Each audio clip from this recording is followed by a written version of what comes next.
আজমাইন মক্কার শাটল বাসে উঠেছে। ভাড়া হলো এক একজনের 4 রিয়াল করে।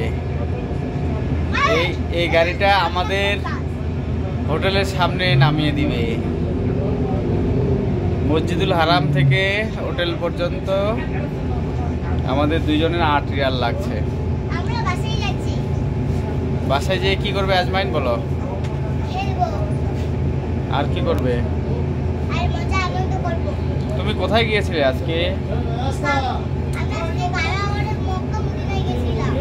ও, ওখানে গিয়ে কি করেছো?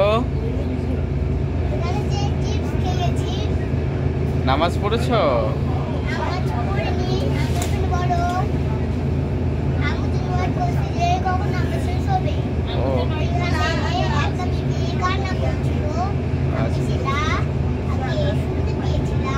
আচ্ছা আচ্ছা।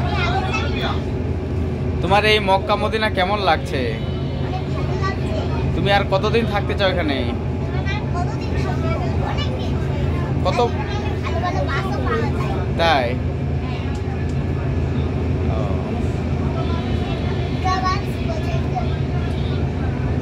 ঠিক আছে, খুবই ভালো।